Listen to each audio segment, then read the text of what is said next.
Animal. Oferecimento: Hospital Veterinário da Unimar.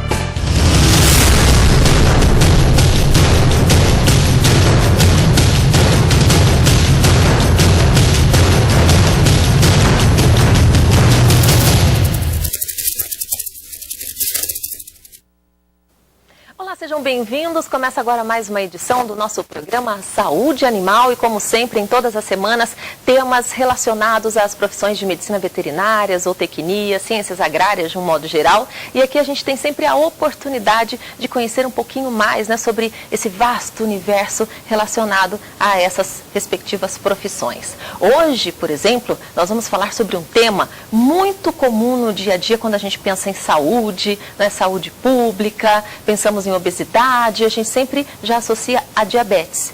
E por que não pensar nisso também em relação aos nossos animais de estimação? É isso mesmo, eles correm o risco, e nós vamos entender por quê, como acontece, mas correm esse risco de terem essa doença, diabetes mellitus. Vamos conversar com a médica veterinária residente, Isabela Pires, que está aqui com a gente hoje, justamente para nos alertar, né, sobre as complicações desse mal que afeta os nossos animaizinhos. Tudo bem, Isabela? Seja bem-vinda. Muito obrigada. Tudo bem com você? Tudo certo. Muito bem, então vamos na nossa historinha de sempre do começo, né? De onde você vem, Isabela? Então, Lenisa, eu vim de Santos, né? Eu sou formada pela Universidade Metropolitana de Santos, que é a Unimes, né? E aí eu vim para Marília por conta da residência, né? Eu fui aprovada aqui. E sempre tive muita boa indicação da faculdade, né, a estrutura, os docentes. E fui muito bem recebida, só tenho a agradecer e está sendo uma experiência muito boa. É, porque a estrutura é tudo, né? Principalmente sim, na residência. Sim, E a escolha também é fundamental, né? É essencial para o seu futuro, né? Fazer essa escolha, além de escolher a graduação, mas a residência também deve ser uma coisa assim, né? Na sua cabeça complicada, porque é uma Mas é uma fase decisão muito importante, né? Que é quando a gente começa a ter realmente o contato, sente aquele friozinho na barriga de começar a trabalhar realmente, né? E toda a responsabilidade, que é uma responsabilidade imensa. E a gente quer sempre melhorar, né? Claro. Então, e você sempre gostou da área clínica e de pequenos? Sempre gostei, eu sempre pensei mesmo em atuar nessa área, né? Desde pequenininha eu falava que queria ser veterinária, e então já era um caminho que eu tinha definido na minha vida, né? Que eu sabia que eu ia fazer medicina veterinária. Olha, então, é bem mais fácil, não é? Bem mais fácil quando a gente já sabe o que quer fazer. E quem te influenciou para fazer medicina veterinária? Então, eu acho que assim, já nasceu comigo, uma paixão. Não tem ninguém na família? Não tem ninguém nessa área. E desde criança eu cuidava dos gatinhos, pegava gatinho da rua, então minha casa sempre foi cheia de gatos. Porque tem gente que gosta de animal, mas não gosta da situação em que o animal está sofrendo, né? De repente ter que lidar com aquela situação, a pessoa fica em pânico e não consegue fazer nada. Aí é diferente uma coisa da outra, né? Então, para quem está assistindo a gente aí, se preparando para o vestibular, tem que pensar nisso tudo, né? Que você vê o animal saudável é uma coisa, e lidar com essa situação de estresse, aí realmente deve ser uma recompensa maravilhosa, né? Porque é muito grande. Aí é gostar mesmo, porque é tirar a dor do animal, cuidar. Não tem uma gratificação maior do que você ver o animal se recuperando por seu mérito, né? Você contribuiu para tirar ele daquele quadro de agonia, né? E ver, às vezes volta paciente lá e você vê que está super bem, é muito recompensador. Vai criando afinidade, né? Não tem como. Certeza. Muito bem, então vamos falar um pouquinho sobre diabetes mellitus. E quem não sabe, às vezes se assusta, né? Fala, nossa, onde já se viu falar em diabetes, né? Com animais de estimação, até um tempo atrás. E muitos dos temas aqui, alguns anos atrás e pouquíssimos anos atrás, mal se ouvia falar, né? Relacionado à medicina veterinária. A gente nem pensava, por isso que é legal aqui a gente tem a oportunidade de entender, né? Que existe sim e que pode acontecer com qualquer animal. Sim, né? Até quando a gente conversa com o proprietário, aí ele fala, nossa, mas diabetes também ocorre em animais, e até o aparelhinho, né, o glicosímetro, que a gente mensura ali a taxa de glicose, né, no sangue, é o mesmo que é utilizado em humanos. Aí a pessoa fala, nossa, eu tenho esse em casa também, aí a pessoa começa processo de cuidado, né? Porque a gente já pensa diabetes, né? Nos humanos. Aí a pessoa já está preparada que ela vai ter que dar atenção total para aquele animal, né? Para o resto da vida. E disso depende muito, né? A recuperação e a qualidade de vida do animal. Sim. Ele, na verdade, é dependente total, né? Do proprietário. Tem que ter muito carinho, disposição É o trabalho em equipe, né? Sim. O médico veterinário, o proprietário, né? Tem que estar muito disposto. Senão não funciona, não é? Mas vamos do princípio, então. Certo. Como é que acontece e como esses animais são acometidos pela doença? Então, Anisa, a diabetes mellitus, né, é uma doença endócrina, tá? E ela consiste numa diminuição da produção de insulina ou ausência total dela pelo pâncreas, né, que é o órgão responsável pela produção desse hormônio, que é o único hormônio do organismo que ele é hipoglicemiante. Então, ele vai estar ali regulando mesmo a taxa de glicose do sangue, né? A insulina, assim para o pessoal entender melhor, né? Ela atua como um carreador da glicose para dentro da célula. Então, é como se fosse uma porta de entrada, né, da glicose para a célula, a partir dali, né, produzir energia. Entendi. Que é quando a gente, o pessoal utiliza muito, acho que eu estou com hipoglicemia, que é quando se sente fraco, né, justamente porque não está produzindo energia. Né? Entendi. E aí, então, esse processo... A diabetes mellitus seria a ausência da insulina, né? Então, o animal ele fica com uma taxa de glicose muito elevada no sangue. E aí, quando a gente percebe que isso pode estar acontecendo com o animal, Isabela? Então, a gente pode observar alguns sintomas, né? Uns sinais clínicos, mas aí, juntamente, a gente tem que fazer alguns exames complementares, né? Que só sintomatologia não quer dizer que seja a doença em si, né? Mas, assim, o animal, ele apresenta um aumento da ingestão de água, tá? Então, ele sente mais sede, porque essa glicose, ela passa a ser eliminada pela urina, né? A glicose que está em excesso, né? Como o nosso rim elimina todas as toxinas, né, do organismo, a glicose vai também ser eliminada pela urina. E a glicose, ela tem uma característica que ela atrai a água. Então, esse animal vai urinar muito mais, vai aumentar o volume, né, e a frequência de urina. Então, o proprietário repara isso, né, muito bem. Porque, geralmente, né, eles têm um horário certo, principalmente os gatos, né, eles têm uma frequência já quase que marcada, né, a gente consegue acompanhar. Os cães, não, nem tanto, né, eles são mais ofegantes, eles tomam água, mas dá para perceber quando estão tomando demais. Mas o gato ele já tem a característica de não beber muita água, não beber, tem o horário certinho, né, que ele bebe a água. Até você tem que, às vezes, estimular um pouquinho, né? Mas então, em gatos também, né, pode acontecer. Pode também, pode acometer gatos também.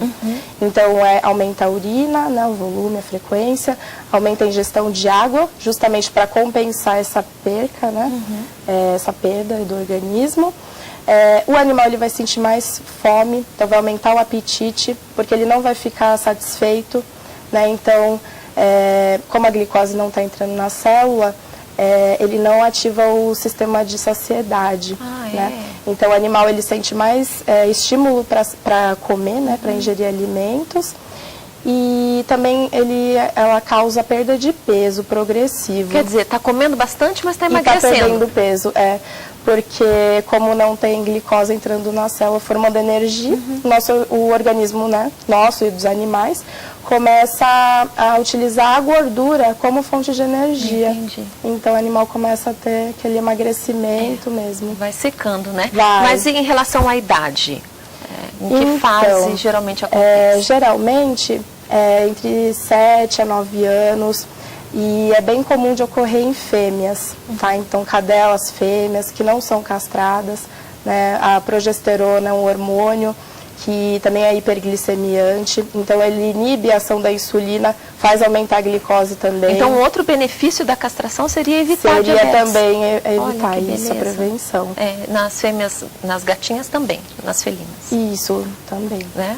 As fêmeas são as mais acometidas. Então, em gatos já tem estudos que relatam que é mais comum nos machos obesos. Então, a obesidade aí seria um fator mais frequente em gatos, né, machos, e nas cadelas mais maduras, né? A questão da castração e dos hormônios mesmo. Isso, e de a ocorrência da diabetes mesmo. E você falou, né, sobre peso, né, tá gordinho. Então, a gente percebe que, assim como nos adultos, né, e nas crianças em si, a gente percebe doenças que antes consideradas doenças de adultos ou de idosos, a gente já vê jovens, né, sofrendo desses males justamente pelo estilo de vida que levam, né? Comem mais, são sedentários, e o reflexo, dizem sempre, né, que o animal é meio que a cara da família, né? Então isso também acontece, pode até acontecer mais cedo, né? Você falou 7 anos.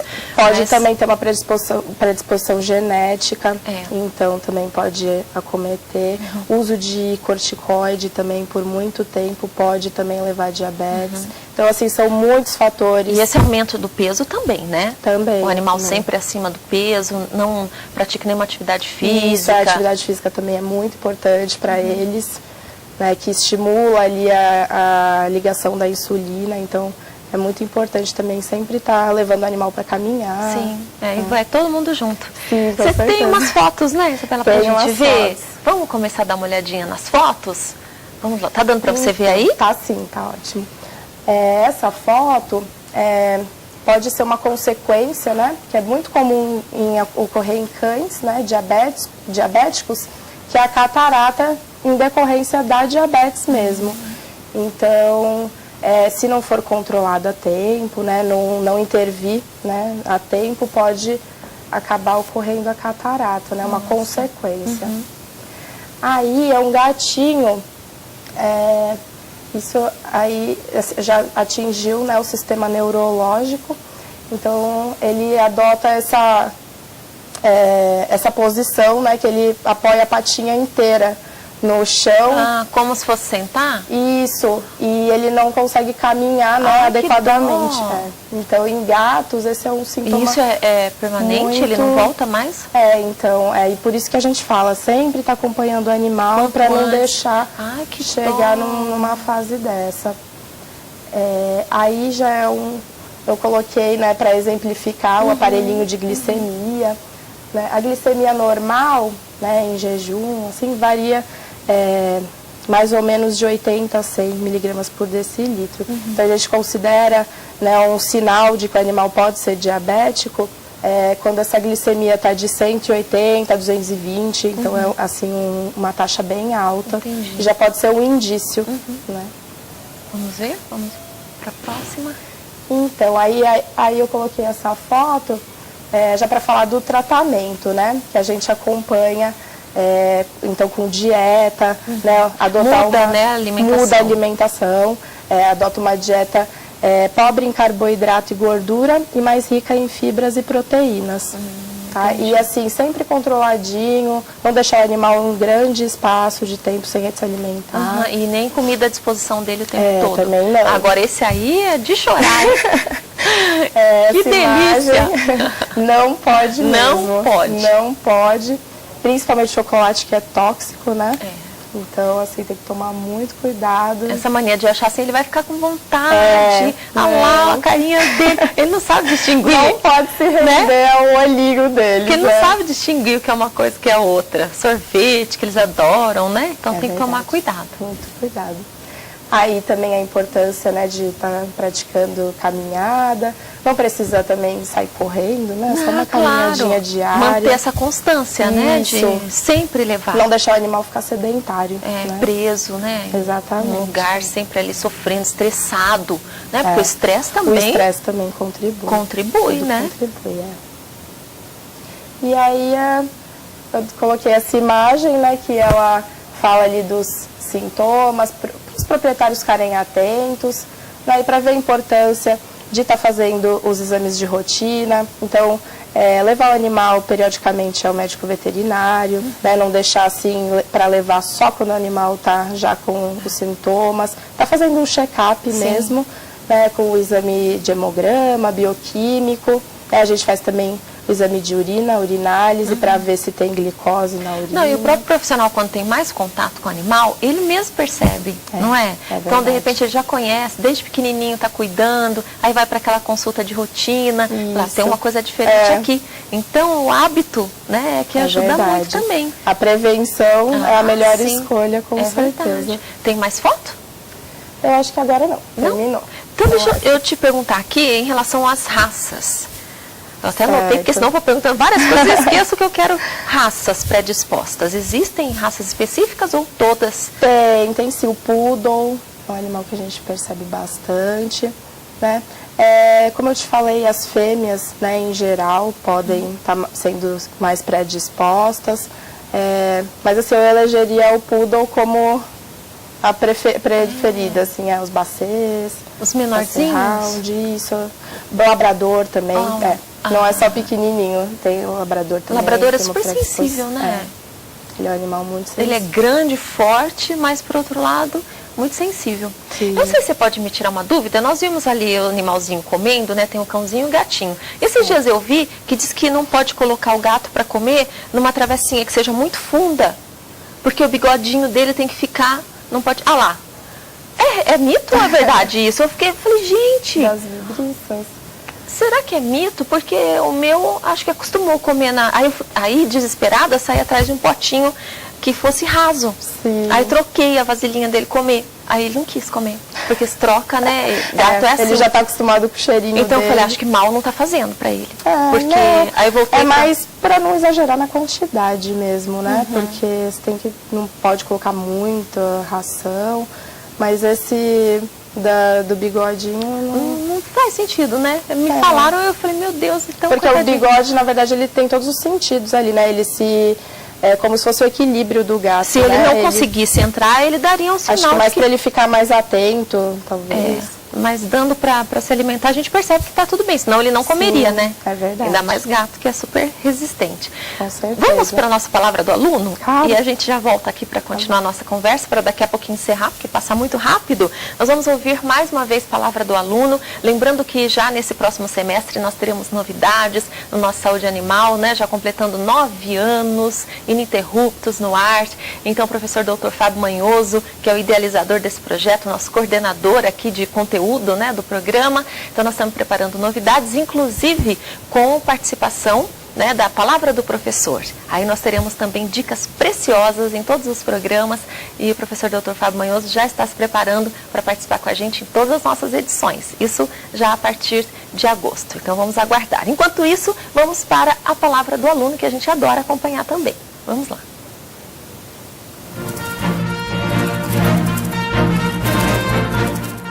Eu, ao contrário da Angélica, não tinha esse sonho de infância, né? Ele foi se realizar agora na fase adulta, né? Mas como uma pessoa que se dedica aos animais, que gosta dos animais, né? Aí eu decidi que eu queria fazer o curso, né? Para estar trabalhando nessa área, me dedicando e até talvez futuramente prestar um serviço para a comunidade. Porque eu acho que o mais importante na medicina veterinária é você prestar um serviço para a sua comunidade, ajudar o seu próximo e ver os donos desses animais felizes, né? Quando você tem um resultado positivo. Então a sua ideia é trabalhar com pequenos animais? Pequenos animais é o que eu gosto. Futuramente pode ser que eu parta para outra área, né? Mas no momento é a clínica de pequenos, é o que eu gosto. Então, obrigado pela participação. Um ano também promissor para você. Muito estudo. Muito obrigada.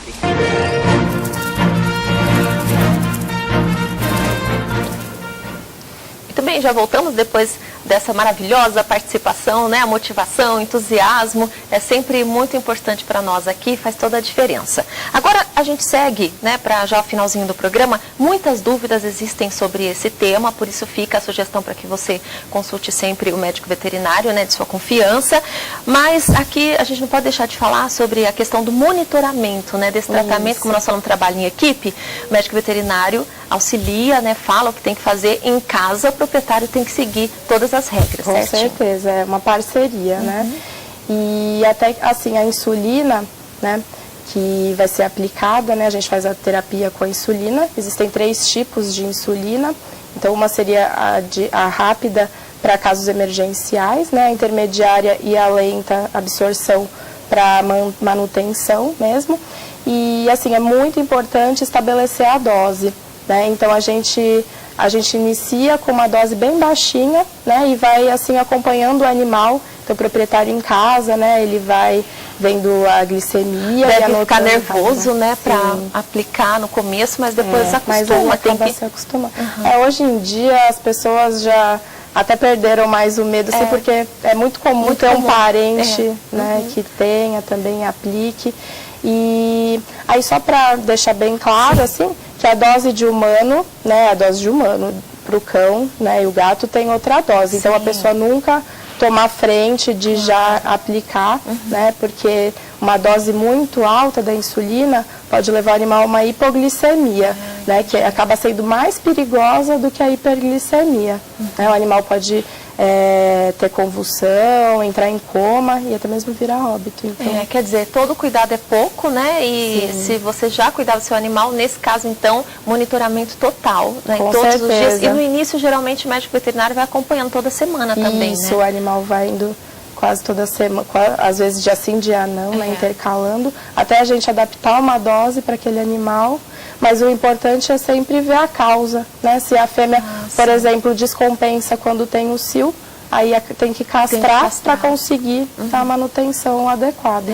Por isso, então, vamos com a nossa campanha, né? Castração já para quem não quer, né?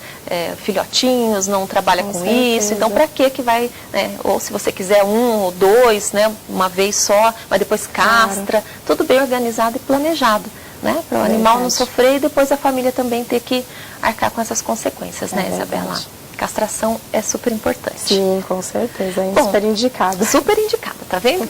Nós chegamos ao fim aqui de mais uma edição do nosso Saúde Animal. Tenho só que agradecer a Isabela Pires, médica veterinária residente do Hospital Veterinário da Universidade de Marília, que gentilmente veio aqui ao nosso programa Saúde Animal para trazer essas informações super importantes sobre diabetes. Um tema que a gente pode estender ainda por outras edições. Por isso eu já deixo o convite também para você voltar. Muito obrigada, Luísa. Você será sempre muito bem-vinda. Muito obrigada. Obrigada a você. Isabela, que é de Santos, né? Está aqui em Marília. Então, a gente sempre recebe e fica muito feliz em receber as pessoas que vêm de outros lugares, né? Que gostem aqui da nossa cidade. Vamos encerrando, então, o nosso Saúde Animal. Durante a semana você acompanha as nossas reprises. E na próxima quarta-feira, ao vivo, teremos mais uma edição com tema inédito para você. Até lá. Saúde Animal. Oferecimento. Hospital Veterinário da Unimar.